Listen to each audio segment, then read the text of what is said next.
Unanimous. Next on the agenda, approval of board minutes dated September the 9th, 2024. Can I get a motion? I make a motion we approve the minutes for September the 9th, 2024. Second? I'll second. Okay, motion Ms. Gallman, second Mr. Greer. All in favor? Next item on the agenda, honors, accomplishments, and commendations. Dr. White. Thank you. We've got two categories this afternoon, AP Scholars and our Crystal Apple Award recognition. We will start with the AP Scholars. That's a good list. That is amazing.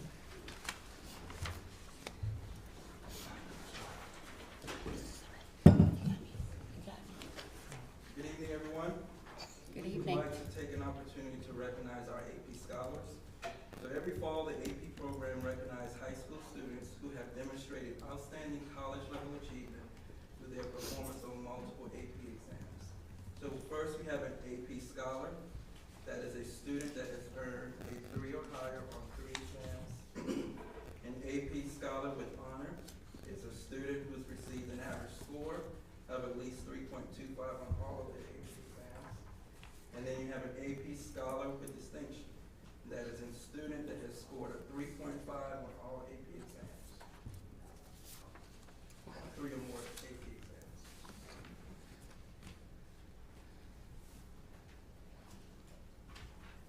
Dr. Biggs, would you come up here with me, man?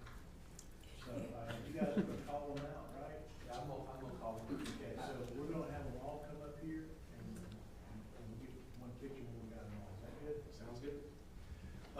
So everyone, Gaffney High School, the students that we have represented with us this evening, these are students that were juniors and below last year. Obviously, with our students that graduated seniors, they're all at college, so couldn't be here, but the juniors and below, there were 27 students that at least have the distinction of an AP scholar. And of those, we have some that are able to be with us, and we have some that are actually participating in sports and things like that here tonight. So, but I'm gonna call out everyone's name because I feel like it's worthy, but there'll only be some that are here with us. Okay. Layla Allen, AP scholar. Lily Allison, AP scholar. Emma Bauman, AP scholar. Gary Bauman, AP scholar. Nathaniel Beheeler, AP scholar with honor.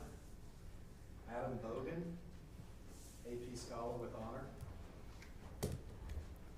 Anna Brazington, AP scholar.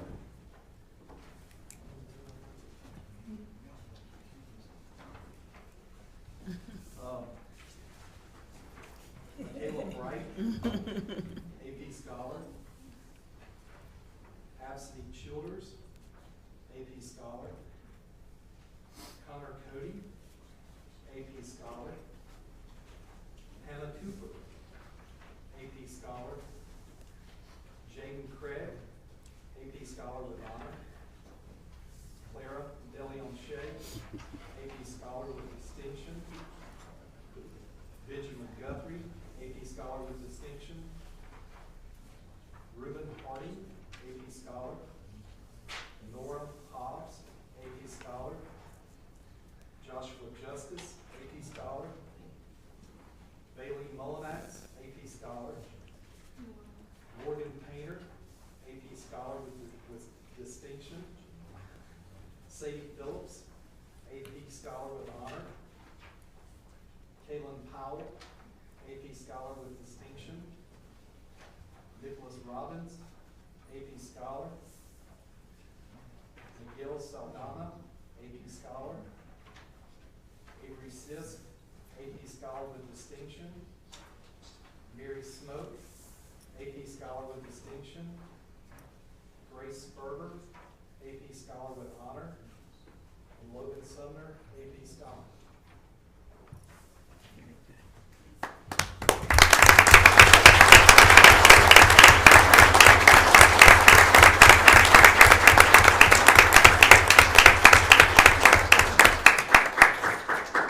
Get your picture, mama, daddy, aunt, uncle, and all the outlaws, come get your picture. You gonna to put some of the shorter ones on the front row. You definitely need to. Yeah. Yeah. Yeah, that's like that. Perfect.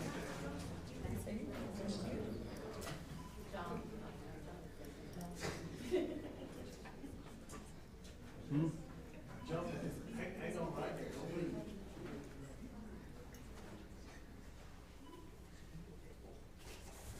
Everybody good on pictures? So this is also not just Gaffney High School, but also Scholars Academy students that are Gaffney High School students. And hang on just 1 second. All right, if you are here in support of one of these students, because your mom, dad, aunt, uncle, grandma, grandpa, whatever, would you please stand? Give them a hand.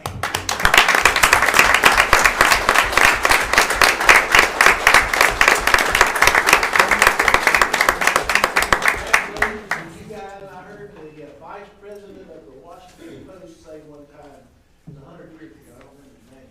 If you see a turtle sitting on top of a fence post, you know it didn't get there by itself. And these are very accomplished students, and we know Yes, they didn't yes. get there by themselves. So thank you very much. Congratulations. Great job.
All right, next up, we're gonna recognize our Crystal Apple Award winners. This began in 2016, first with just teachers, but as it went along, I researched today, support staff come on board in 2019, administrators in 2020, and substitute teachers in 2021. So basically, it's the employee of the month in this category. So first up is administrator, Crystal Apple. I guess I'm gonna read and then we'll call a person. Okay, we'll do that. This is Sheree Sullivan, who's the director of the Old Copeland Academy, and says, Ms. Sullivan has displayed outstanding leadership skills since taking the reins here at Copeland Academy. She has set the standard of what right looks like, and our team has accepted the challenge. Everyone that's on this team is connected to and committed to the organization's long-term goals. She is determined to build a strong bond between staff, students, and our community. We all believe because of her, there is more focus on issues like team spirit, shared decision-making, and collaborative work. She plus we will make a positive change in all of our students. Sheree Sullivan.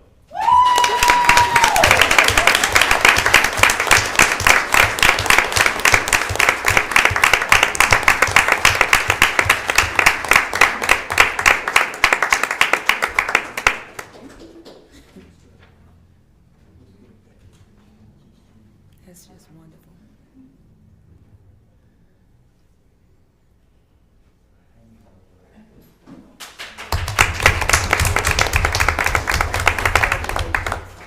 What I forgot to mention was the process.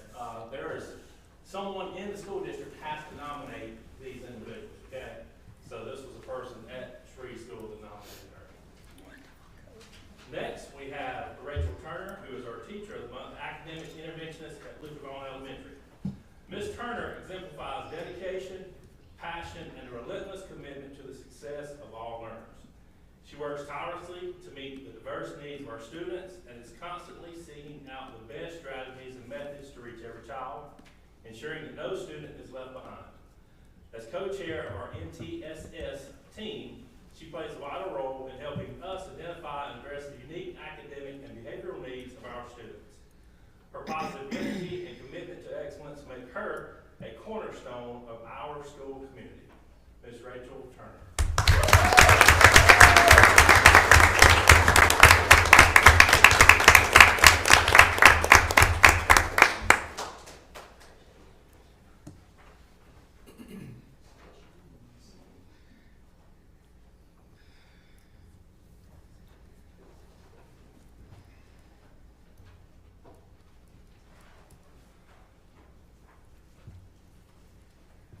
Our next recipient is our substitute of the month, is Nina Cobb. She was actually nominated by two individuals at Blacksburg High School. Ms. Cobb really invests in the students at Blacksburg High School.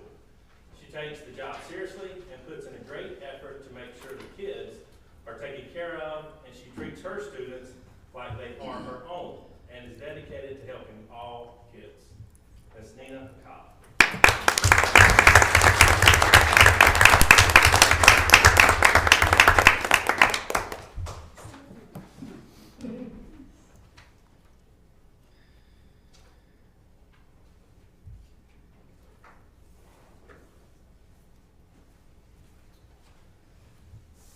Final recipient is our support staffer of the month, Kaylin Mabry, who is a nurse at Corinth Elementary School. Ms. Kaylin Mabry is the nurse at Corinth Elementary School. She goes above and beyond every day to ensure the needs of our staff, students, and families are met. She is a true advocate for health, wellness, and especially our children. On Friday, September the 6th, while she was attending a Gaffney High School football game with her family, she had the unfortunate opportunity to use her medical training. She witnessed a man collapse from a suspected heart attack and without hesitation ran down the bleachers to him.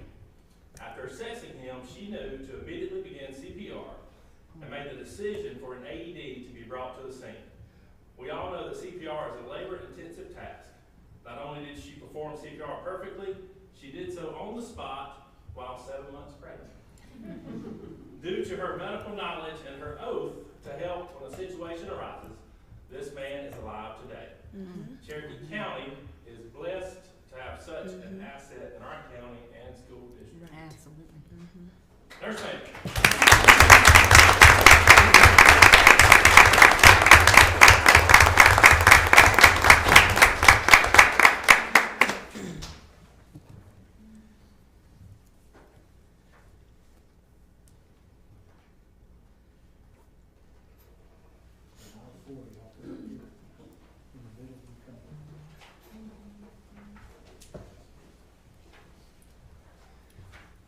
You are here in support of one of these tonight, would you please stand? Thank you.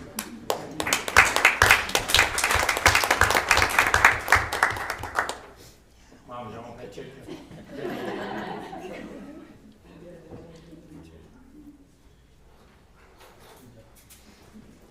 I think they're gonna vote to have you come to every board meeting. Just in case something happens, all right? I go on maternity leave.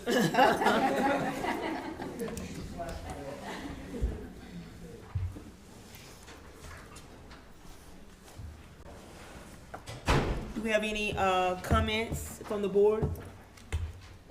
What a great group of honorees every month, but this month particularly. So congratulations.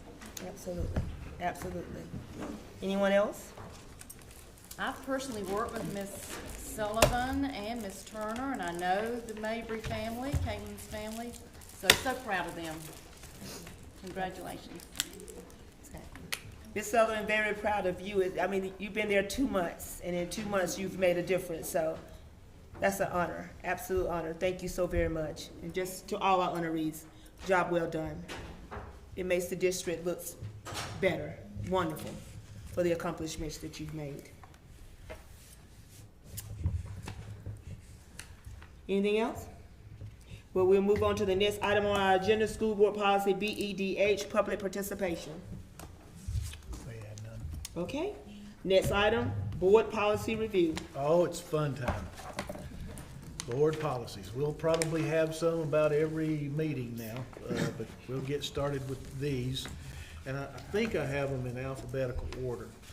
So just a note that these policies have been presented to the Board Governance and Policy Committee, and they voted to approve them unanimously, actually. So they're here tonight upon their recommendation. There's obviously opportunity for discussion before you all vote, and we'll be looking at each one independently, okay? So the first one is policy JICI, weapons in schools. And the one you have in front of you, like the others, this is not a new policy, this is a policy revision.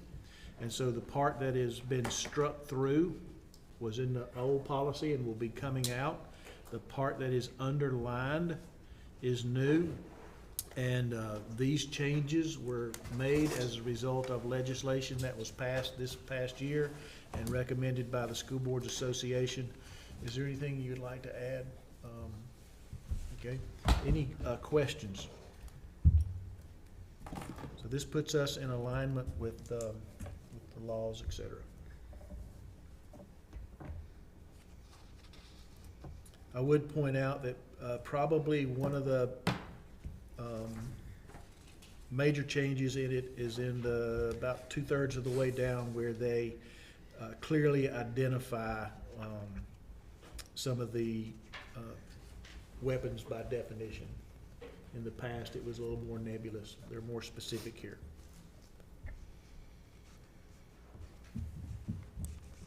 If there's no other discussion, Madam Chair, I think you all are ready to vote. No discussion? So can I get a motion to accept the first reading of policy JICI? I make a motion that we approve the policy JICI for the first reading. Second? Second. The motion was made by Ms. Gallman, second by Mr. Cash. All in favor? That's unanimous. And I'm glad you pointed out that this is first reading. So these will be brought back to you all at the next board meeting for second and final reading. So the next policy is JICJ, and it is a new one. So I'll take a little bit longer on this one. It's the policy that deals with cell phones and other electronic devices in schools. We are required to have this policy by law, so we don't really have a choice, and the consequence of not having this policy would be loss of state funding. So that's where we are. When presented to the policy committee, one of the questions had to do with, well, you know, what about our staff? What's the issue with them? So the board policy doesn't specifically address cell phone use by staff, but I have developed an employee guideline in draft form that I've run past our cabinet, and I just want to read it to you really quick. So principals and supervisors should communicate the following guidance to all affected employees. In all situations, it's important to be professional role models for students. During the school day, all staff should refrain from use of cell phones, electronic communication devices, and accessories in the presence of students. Use is permitted for official business and emergencies. Staff should not use cell phones or electronic devices for personal reasons during instructional time. Use is permitted for emergencies, and the goal is to model for students the expectations placed upon them by district policy on student use of cell phones. So that's what I plan to publish to our staff. So, policy JICJ you have in front of you. Again, it's all new. There are definitions there for what a personal electronic device is, so that includes anything that is wearable that could connect with the internet or connect with cell service, etc. So a smartwatch, any of those kinds of things. Also identified in here are device accessories. So device accessories include earbuds, It includes earphones, whether they're wired in or not, and the language is just general enough to cover any kind of Bluetooth device that might hook up with another electronic device. The school day is defined, and it's basically from when the tardy bell rings in the morning to when the last bell at the end of the day rings. So that does include class changes, and it includes lunches. Access is defined in here as viewing, holding, wearing, or otherwise using the device for purposes of communication, gaming, et cetera, et cetera, et cetera. So all of those things are identified. On the second page, it talks about an emergency situation, because we are cognizant of the safety aspects of having those kinds of devices with us. So emergency situation is an event that threatens the safety and or well-being of an individual student or other students or school staff member. So there are some circumstances where use of the cell phone would be permitted without any kind of penalty, and emergency situations would be one of those. Also on that second page, policy implementation and enforcement is discussed as permitted in the law. Students with special needs that have special situations identified in their individualized educational plan or medical plan or 504 plan.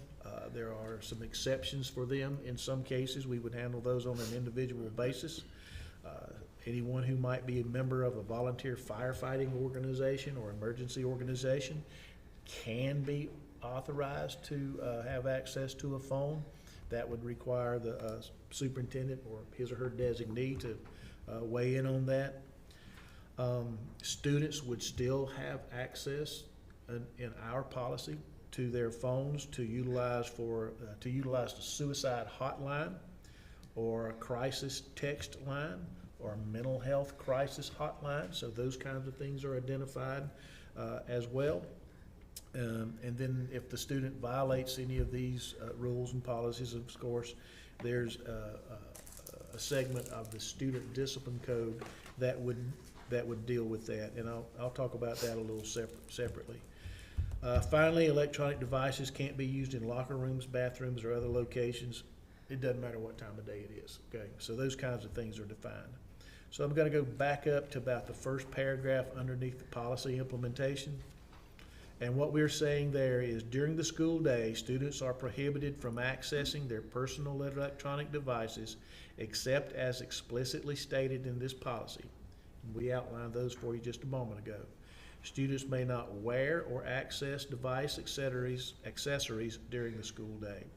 Students must turn off and store their devices and device accessories in lockers, backpacks, or pockets during the school day. A school district may forbid a student possession of devices and device accessories on school property. That would be an extreme situation, probably one where a student has continued to abuse the privilege of having it in a pocket. So having it in a pocket doesn't mean that it's sticking out. It means that it's unseen and being turned off. The discussion there was that if that cell phone is not turned off and it vibrates, it will be very tempting to pull it out. So that was the thought process behind that. Let me just pause there and give you guys a chance to look that policy over and entertain any questions you might have. Dr. White, can you elaborate a little bit as far as like when this was first introduced to us, like how strict and how ours differs a little bit, how it's changed a little bit? At one time, I don't think it was in pockets. That wasn't an option. Can you explain a little bit more about that? Yes, so as superintendents across the state have engaged in conversations about how they would write their policies, I think initially the guidance came down that you would not have access to it at all. It would have to be in a place that you couldn't get to. Then the discussion about the whole safety aspect took on a greater meaning for a lot of people when you're talking about an emergency situation, or if you're talking about a situation where someone needs to access the phone to report bullying, or to report someone who's having a mental health crisis, or things like that. And so having it on the person but out of sight meets the letter of the law, and that's why we put it in there that way. Dr. White, where it says students may not wear a device, does that mean they are not permitted to wear their Apple Watch or smartwatch? I think the discussion on that was they are able to wear them, but they have to disable the connection to the internet or cell service. Can use it as a watch, but they can't use it as a computer device, or to answer the phone, or to send and to receive text messages and emails. It's gonna be tough. I gotta say, yeah, how do you differentiate between things two? How do you know they've disabled it? That's tough. It is. It's going to be very tough. Dr. White, how soon would this be enforced? And do we have like a education period? Yes, thank you for mentioning that. I should have brought that up. So this is first reading, and second reading will be the next month in November. And then we will use the remainder of November and all of December to educate everybody that we can with our internal audiences and external audiences. It's not going to be that much of a surprise for many of our students. It's been well publicized in the media, but there's a thing called the Student Advisory Committee that each school, middle school and high school puts together. And I met with them once this year already and had conversations with them about this policy. So for the most part, they know it's coming. And the cutest remark that I got about it was that if we can't have our cell phones at lunch, they need to give us our basketballs back. But I do think, it will encourage students to engage with one another and to engage with adults, as opposed to maybe having their face in the phone all the time. Dr. White, is there an option, or maybe at lunchtime, that they would be allowed, since it's already on them, to maybe have access to it just during lunch? Not the way the law's written. What about pep rally? If it's during the school day, the answer is no. And how much does this differ from what, as a district, we already enforce? Is it gonna be a huge shock to the students? It's gonna be very different because they are accustomed to having their phones at certain times of the day and in certain zones. For example, they couldn't have their phones, I believe, in the administrative area at any time, but at lunch they could have them, between classes they could have them, as long as they weren't staring at the phone while they were walking down the hallway between classes. So it's gonna be very different. Yes, sir. Are the charter schools, since they're state funded, held to the same standards as public schools?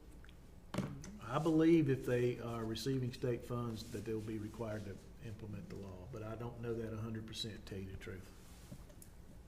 What about- The school day, could you elaborate on what that includes? Is that bus ride? Is that, what? Been a lot of discussion about that. In our case, it does not include the bus ride. It only includes when the bell rings to go to class, and when the bell rings at the end of the day. So field trips are not included in this. It would be possible, if the board wanted to, the board could say, from the time you get on the bus till the time you get off the bus.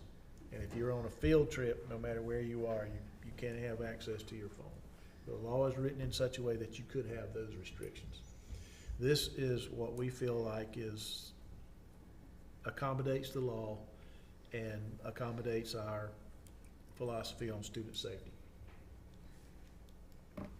Administrators have had input in this? They've had, we've had discussions with them about it. It's, about the only thing we've been able to discuss is, whether we think it's okay for them to have them on a bus or on field trips, or, the whole idea of them being in a pocket, those kinds of discussions. But whether or not we do it has not been an option for us.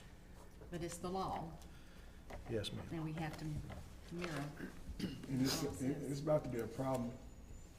I remember before we went to a policy, Dr. White, you probably was in Spartanburg then, we were getting honor roll beta club kids being rolled up.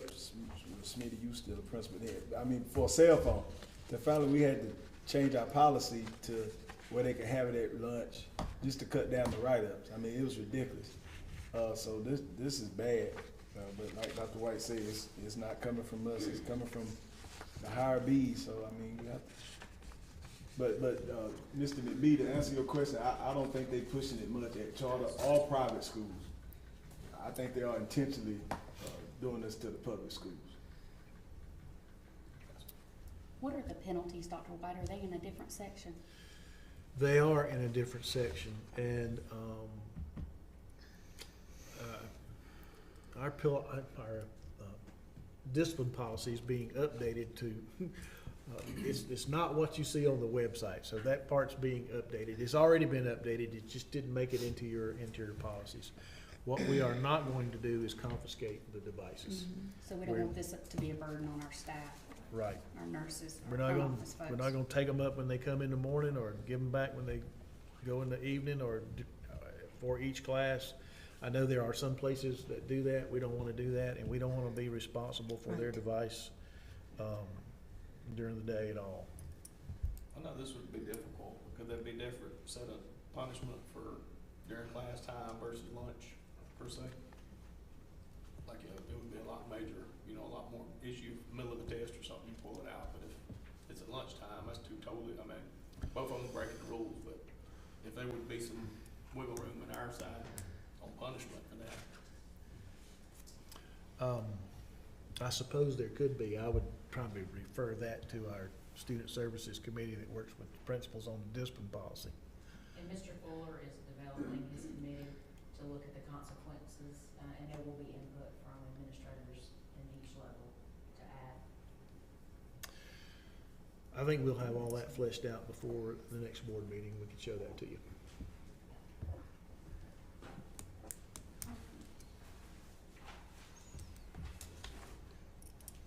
Any further discussion? And you say we're gonna start with the kids in December, right? And what you said? January. January, when they come back from, And Christmas it's break. gonna be in stone next school year, correct? Yes, sir. Okay.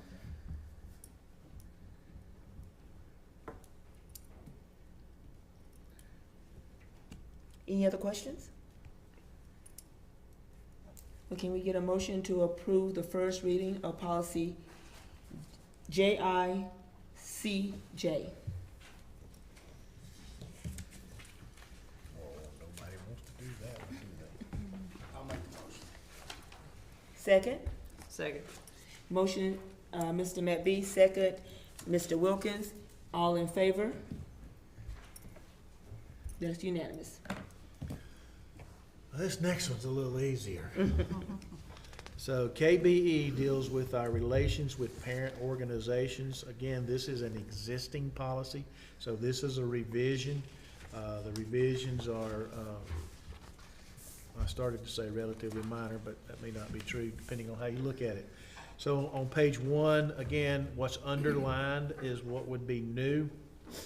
Near the bottom of page 1, it just changes the name children to students. The middle of that paragraph, I think the major thing there is that you all will have to deal with this by August the 1st of every year. We're a little behind getting, I don't think we're that far behind. Everybody else is struggling with it too.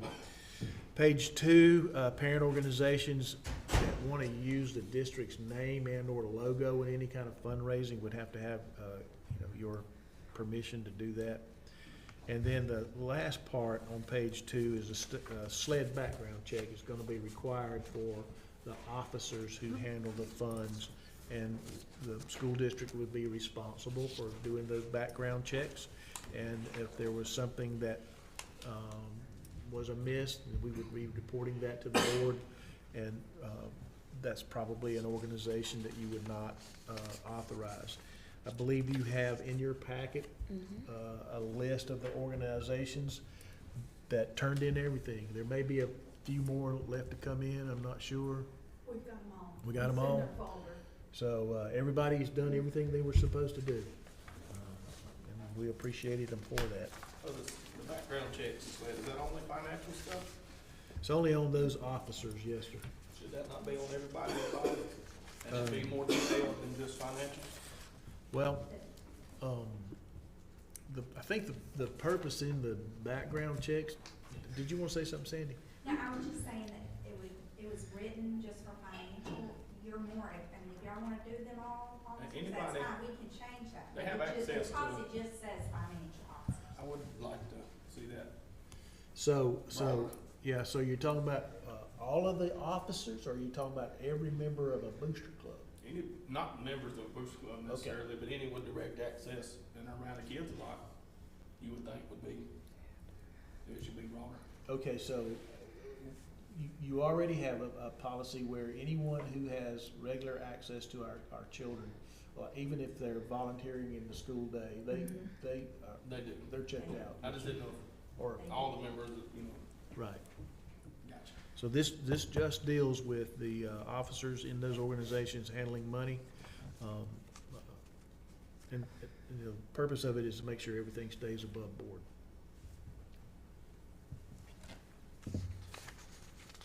Dr. White, the organizations that did not have a parent, I guess, led organization, do they run things through the school, like through the district, or how do they handle funds?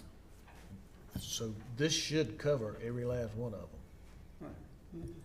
He's talking about Well, like Yeah, there Draytonville says no Elementary or Limestone organizations. Central, it has no organizations. Oh. So their fundraising is all done through their principal and bookkeeper and Yeah. are subject to all of our auditing. Is that Okay. correct, Sandy? Yes. Yeah. If they don't have an organization at all, comes through us. Yeah. Okay.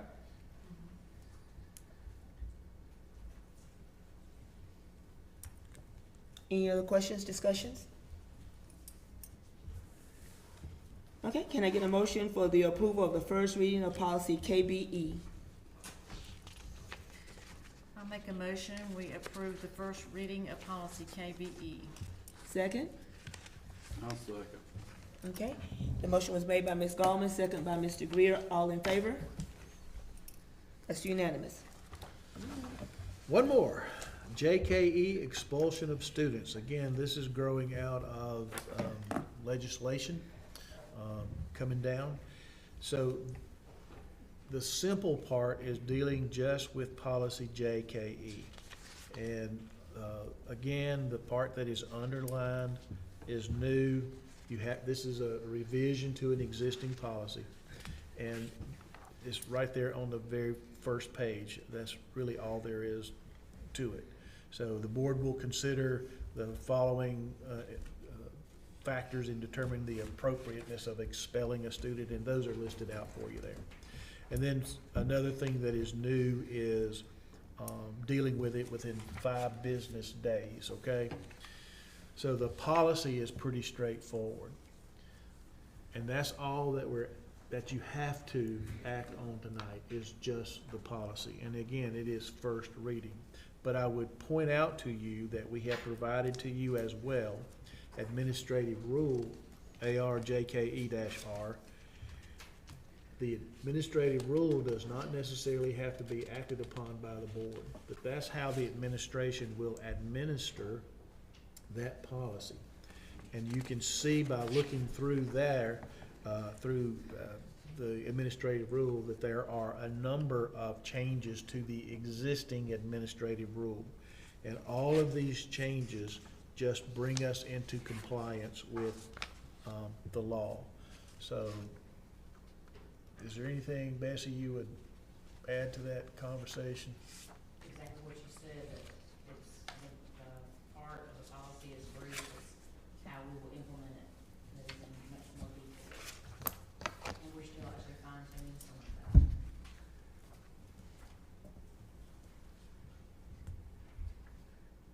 So if we could, since JKE, the policy's relatively simple, could we just deal with that right now? You're saying, Sure. let's approve the policy? Yes, ma'am. Okay, for tonight? Yep, And this is mirroring legislation? correct. Ms. McClure.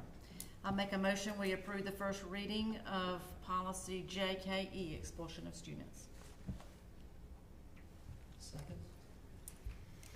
The motion was made by Ms. Gallman, second by Mr. Cash. All in favor? That's unanimous.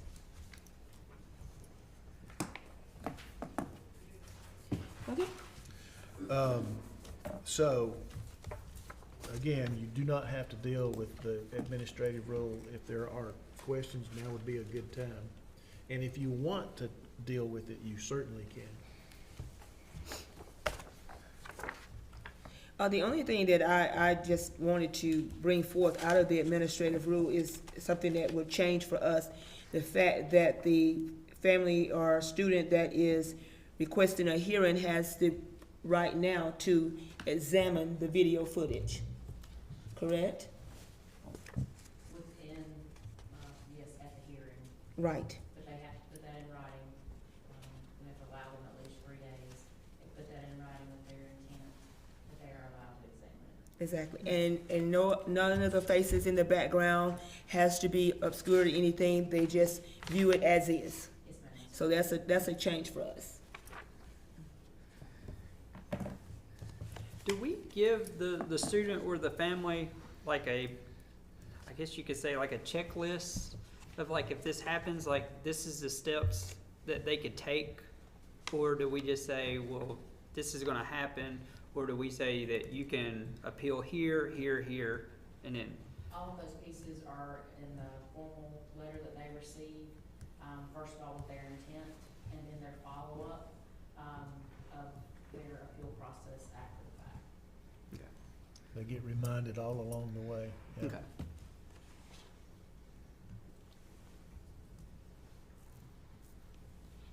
But in the past, we've had people to come to us and say that they were not aware of the timeline or whatnot, they had to do the appeal. So what has changed that now they're being made aware? Because we've had several to come to us and say that no one reached out to them, they did not realize they only had so many days, all of this. So what process has changed or what process has been put in place to assure we don't hear that anymore? In their letter of notification, Okay, it explains the process.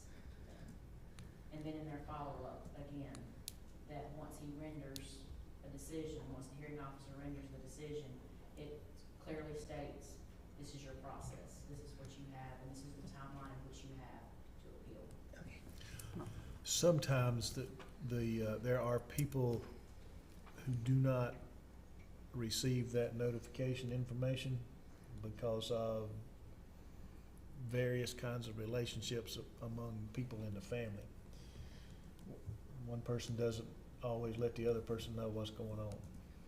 So how is this communicated to them? Is it a written letter, or is it emailed, or is it handed to the student as they are given their discipline? When do they receive this letter? So the appeal process would not happen until after the rendering of the decision by the hearing officer. Right. But the process that they have, where they have X number of days in Mhm. which to view, that's given to them there at the school. Then the district takes on all the responsibility of, if they reach out and they say they want that information, they want to be able to view that information, then we arrange that here. Okay. And it has the contact numbers and all that on the letter of how, okay. Just want to make sure that we're covering all bases.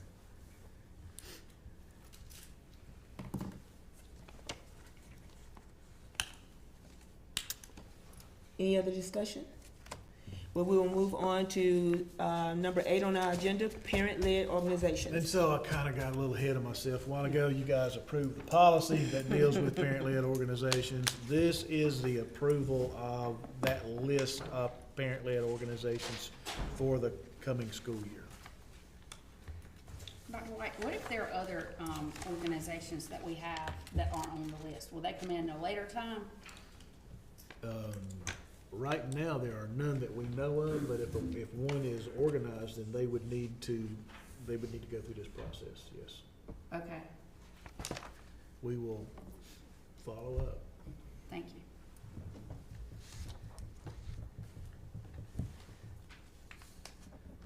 And this is done yearly in August. Yes, ma'am.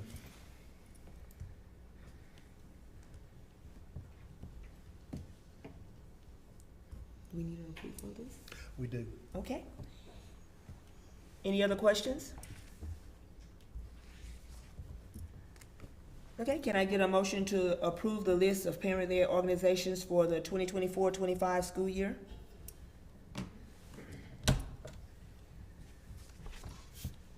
I make a motion, we approve. Parent-led organizations for 24-25. Second? Second. Okay, thank you, Mr. Cash, and second by Ms. Gallman. All in favor? That's unanimous.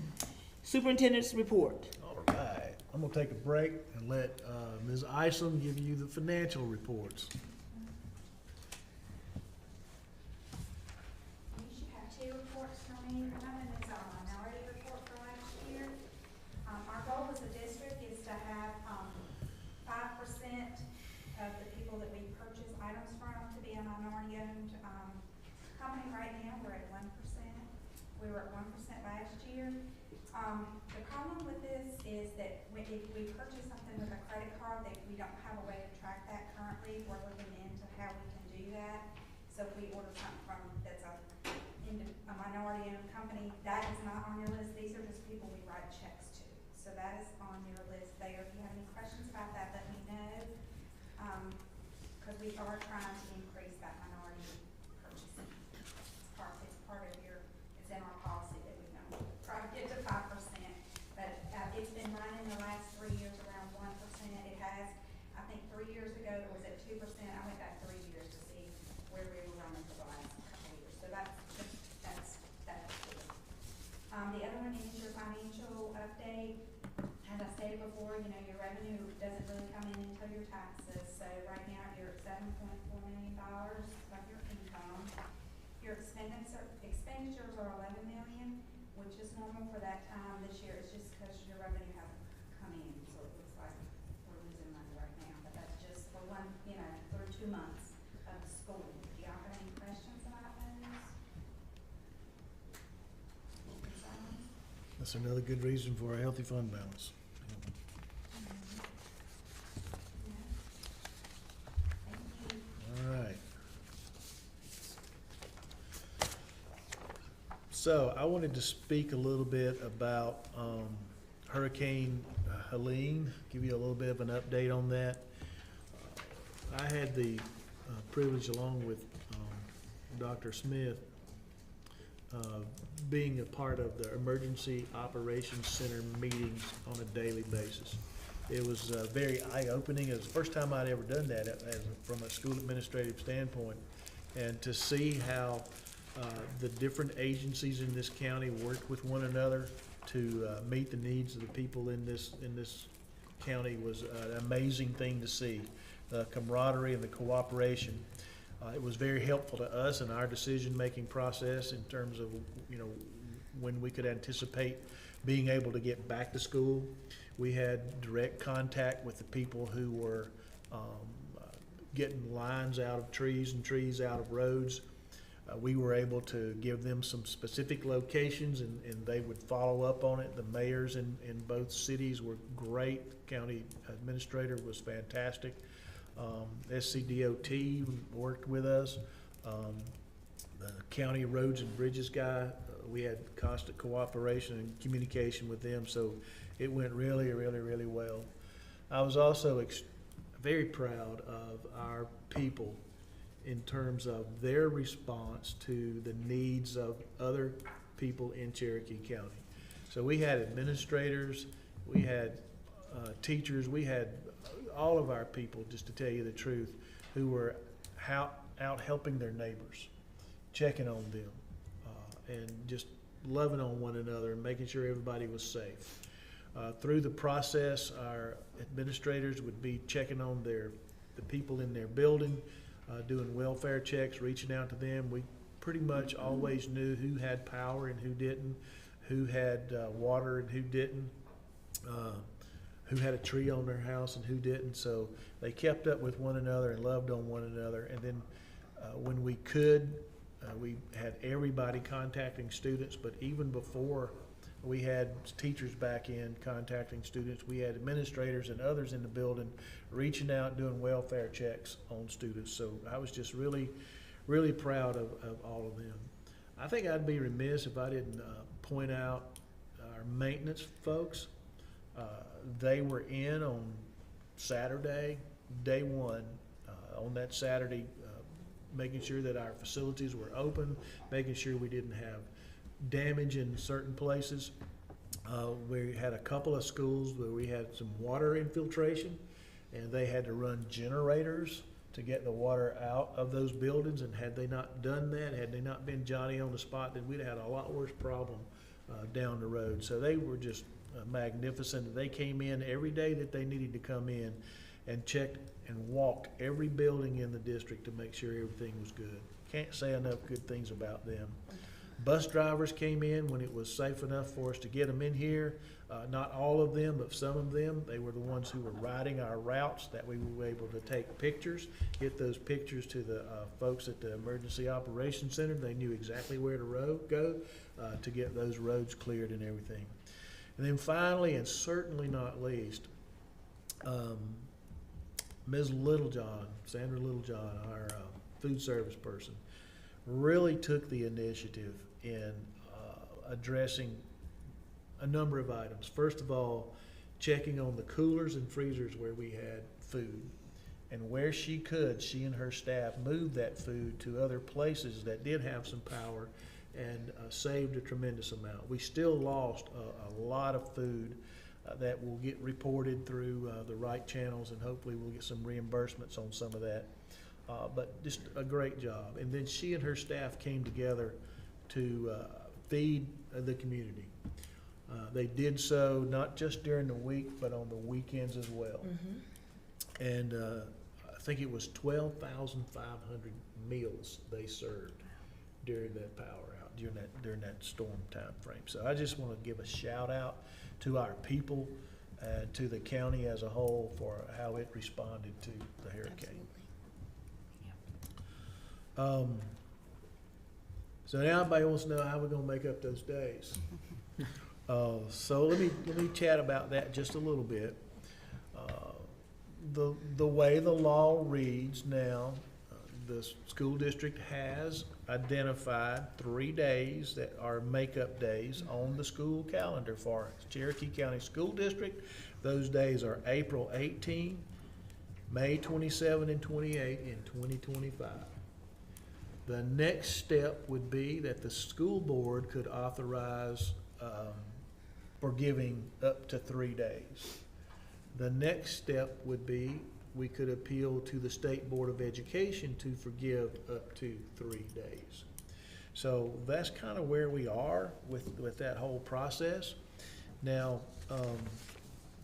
there's been some information in the newspaper about various counties and how they plan to deal with this.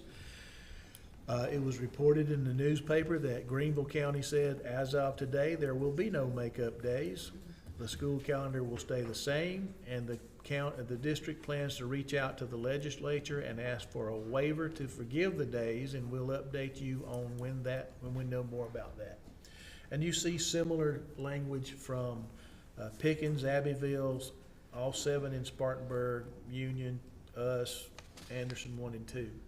So right now, we have 3 makeup days. They are on the calendar, and we have plenty of time to decide what else we might do.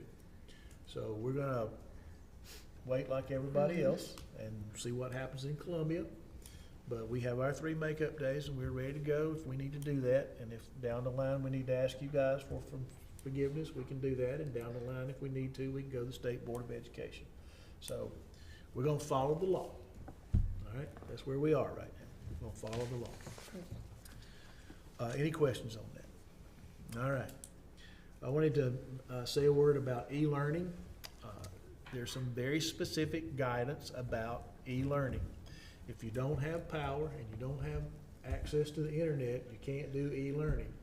And that's what happened to us on the day we thought we could do e-learning. So we didn't have it that day. We hope we don't ever have to have another e-learning day, but we have plenty of space now. We have all 5 of our e-learning days available to us should we need them this winter and into the spring. In addition to that, e-learning days can be used for makeup days as well. So we've got some creativity and some flexibility that we can use moving forward on e-learning days. Any questions on that? School calendar for next year. We're hoping to bring you a school calendar maybe as soon as the first meeting in November for the 25-26 school year. We're in the process of getting feedback on some options right now. We'll be getting those in front of groups of teachers, and I'll be asking principals for their input, and we'll be asking principals to get with School Improvement Council, so we have some parental input on those as well. Now, the academic calendar is a different kind of calendar than the work calendar, because we have folks who work 190 days, which is basically the academic calendar, and we have folks who work 200, 205, 210, on down the line. So those work calendars will be different calendars, and they will be developed after we have adopted an academic calendar, and for your approval as well. There we go. Any questions on that? I want to give you a little bit of an update about the charter school request that we received a letter on. That letter was a notification that that group intends to make an application to have a charter school and to ask this board to be its sponsor. So what I've learned in this process is that a lot of times school districts will get those letters and then there's no follow-up to it. So I've coordinated very closely with the person in charge of this in Columbia, Dr. Gregory Dukes, and there's no action that we need to take until something more formal comes down the line over in February. And at that point in time, we would have 90 days to have hearings or whatever we may want to do before any kind of decision is made by the board. So that's where we are on that deal. You said in February? Yes, ma'am. Okay. All right. So a little bit of a capital update. One of our major capital purchases for this year had to do with furniture at Gaffney Middle School. And I asked them to slow down a little bit on that, and they did. They accommodated me on that. So all 3 middle school principals, and I think both high school principals, were in on the selection process for those student desks, because the idea is to kind of standardize that. When we buy desks in the future, we'll be buying all this basically the same kind at the middle and high school level. And if we needed to move some around, we would be doing that. So they've made those selections. The teachers were given the opportunity to test drive some of the different kinds of desks, if you will. So they were in on the process as well. So I believe that selection's been made. I think they've been ordered and should be here with installations sometime either around Thanksgiving installation or Christmas break installation, one of the two. Band room, news isn't so good on the band room. We had a hurricane come through, and even before the hurricane came through, we were a little bit behind on that. But Dr. Blanton has been in the meetings with the owner, as you know, owner, architect, contractor, and he's got plans in place to make sure that we accommodate whatever delays we might have into the first of the year. We don't think it's going to be that bad, but it probably won't be walking into the new facility on day 1 of the second semester. But we're monitoring that closely. We have pretty much resolved the issues around furniture, fixtures, and equipment that weren't accounted for, and with the acoustical panels that had not been accounted for. I think we got all that under control now. Baseball, softball project update. We went through the process for the construction management at risk, and team selected Thompson Turner Construction. We had a meeting today with several folks from, I'll tell you who they are in just a moment, and with the architects and with our people. So our people were our 2 high school principals, our 2 athletic directors. Dr. Smith was there. We always include our maintenance director, myself, and this time I forgot to invite Mr. Nethkin over there, but he's been in all our other meetings, and he'll be in the next one because he's technology, because there's a lot of technology that needs to be in consideration with all of these projects. Harold Turner the third actually, he's with Thompson Turner, and he will be our project executive. They had 3 other team members here today. They, along with the architects and the principals, visited the sites once again. So they're getting their act together. We will be meeting on a weekly basis. Every other week will be via Teams, and every other week will be in person. And we'll keep that up until we start breaking ground. Next meeting will be October the 23rd, and then we'll meet again on October the 30th, that team.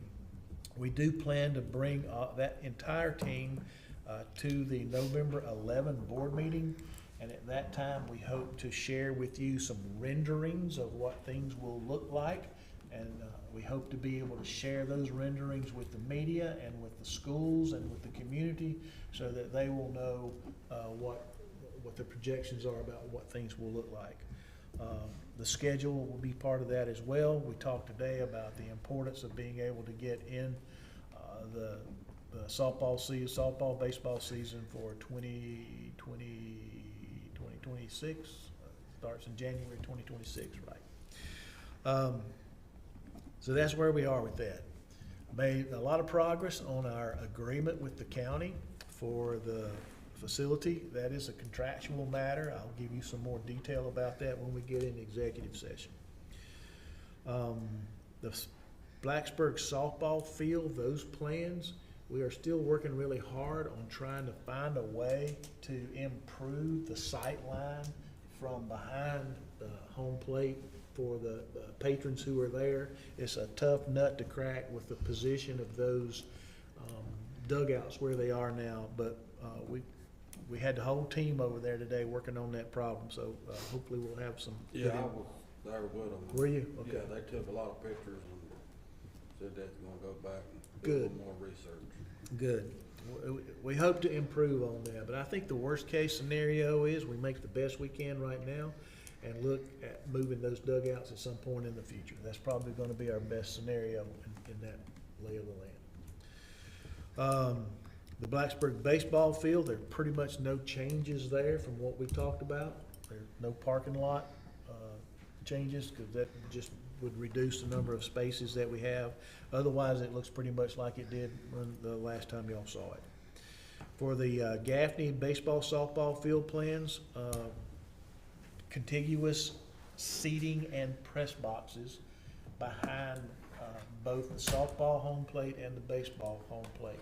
So those bleachers and the press box will all be one unit, all right?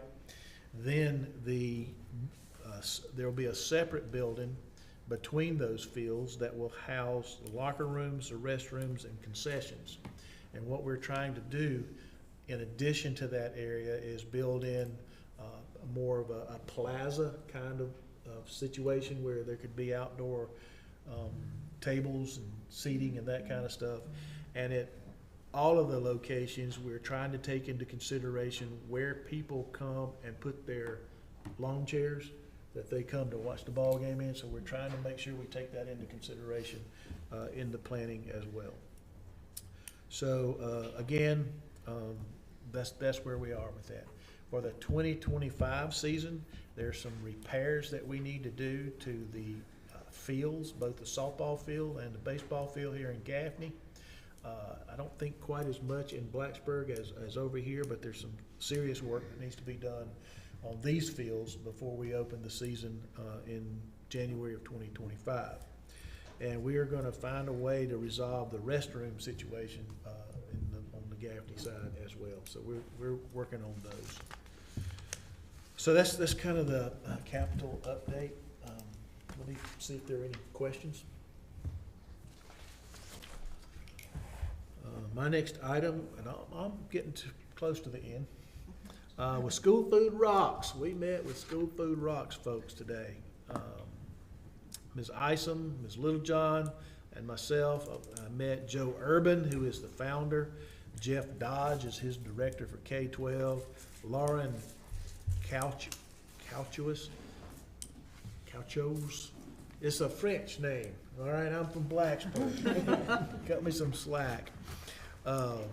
She was a part of that. We, in the course of that conversation, we discovered that there are some logistical things we're dealing with that we need to have some internal conversations about that would make us more efficient and effective. And some of it has to do with cleaning, some of it has to do with maintenance, some of it has to do with school level events. I learned just rough calculations. We serve about 1 million meals a year. That's a lot of meals. Sandy says most of our equipment is in really decent shape now. There are a few things that we need that have to do with coolers and stuff like that. Long story short, as a result today, Ms. Littlejohn, Ms. Isom are going to conference together, and we're going to talk about how the School Food Rocks folks might be a benefit to us, and we'll probably bring that back to you guys at some point in the future, okay? The last thing I want to mention is a little bit about school student well-being. Oftentimes when there are, well, you take like the situation with the hurricane. The hurricane causes us to go back and review all of our guidelines, all of our checklists, everything that we need to do in order to be prepared for something like that and to recover from it.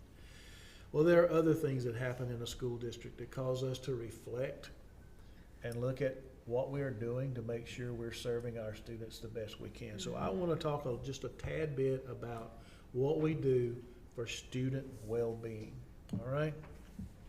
So all of our schools, and now I got to thank Bessie Westmoreland for help pulling all this together and for her oversight of all of this.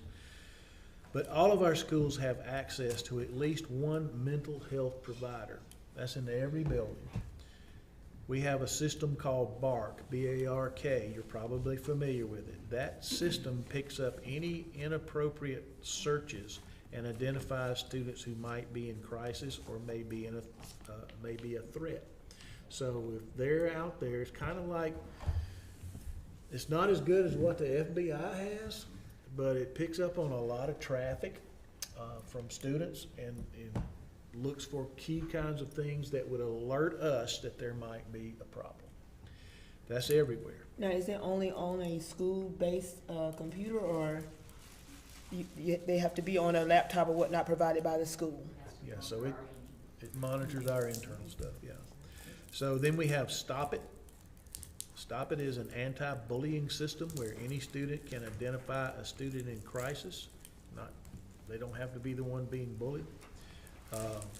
Could be a potential threat to an adult or a threat to a building or any kind of threat. So Stop It is one of the things we have.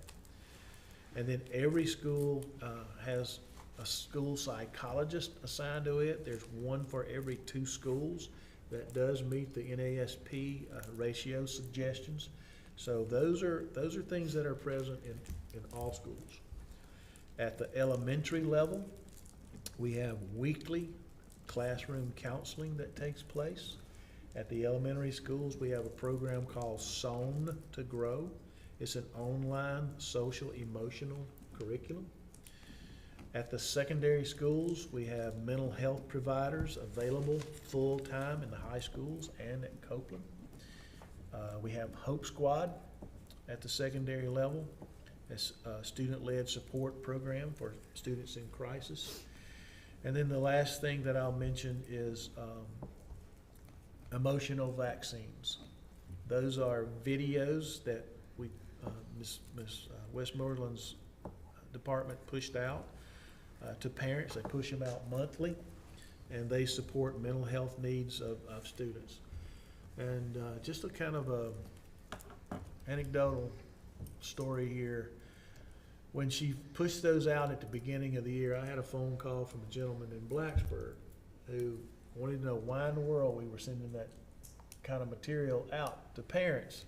And so I explained to him that, you know, we were providing those resources so that he could be better prepared to assist his children with their well-being, and how that was tied to their achievement in school and getting along with everybody, and those kinds of things. It took about a half an hour, but we ended up on the same page. I had the opportunity to meet this guy. What's his name, Bessie? Dr. Raul Mara. Raul. Do y'all know Raul? I do. We've met him. A graduate of Gaffney High School. I think he was student body president. He was. And just a marvelous young, well, I say he's young, but he's young to me, okay? And a product of the school system here. But these videos are amazing, and I looked at several of them myself, and they are very helpful. So anyhow, those are things that we are doing to pay attention to student well-being in Cherokee County School District. Any questions about any of those? Well, I'm worried during this time off with our kids about their needs being met. And I know you mentioned in an email to us about transitioning them back and they return back to school. Any major issues? Did that go smoothly? Checking on the welfare of our kids? That's just a major concern that I have with the kids being out of school for so long. From everything that I could determine from my level in my conversations with principals, it went really well and was well received that they were being checked on. Good. The last thing you have are the calendars, I think, for October, November, and maybe December district calendars, so those are in your packet as well. And that's our report. Great information. Thank you, Dr. White. Thank you. Any questions from the superintendent's report? Okay, we will move to the next item on the agenda, executive session, personnel matters for the purpose of discussing applicants for the position of superintendent, as well as the employment, discipline, or release of any employee or employees of the district, contractual matters, and student discipline. Can I get a motion? I make a motion that we enter into executive session for what you read, personnel matters, etc. Second. Second. The motion was made by Ms. Gallman, second by Mr. Wilkins. All in favor? We are now in executive session.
Motion, Ms. Shackelford, second, Mr. Wilkins. All in favor? Item number 11 on the agenda, action as needed from executive session. The policy committee recommends that the board designate Halligan, Mahoney, and Williams as counsel for the board and administration on legal matters involving the district's welfare. Any discussions? All in favor of taking the policies committee recommendation? That is unanimous. Any other actions? Yes, ma'am. Due to the situation with Hurricane Helene, the Personnel Committee recommends adjusting the superintendent search timeline as proposed by the South Carolina School Board Association. That timeline would include extending the deadline for applications to December 1st, present the pool board select semifinalists December the 9th, January 2025, semifinalist interviews, January 2025, announce finalists, February, finalists in district, and also in late February, announce superintendent. Any discussions or questions? All in favor of accepting the recommendation from the Personnel Committee to extend the superintendent search timeline to December the 1st, please raise your hand. That's unanimous. Personnel recommendations? What was it? Retired, the one retired? Yeah, the one, superintendent recommends accepting the personnel recommendations out of HR, which is the retirement of Dr. Lavonia Davis. The recommendation was made by Dr. White. Second. I'll make a motion that we approve the superintendent's recommendation. Oh, thank you for making the motion. Can I get a second? Second. Okay, motion, Ms. Shackelford, second by Ms. Gallman. All in favor of accepting that recommendation? That is unanimous. Any announcements? Any announcements tonight from anyone?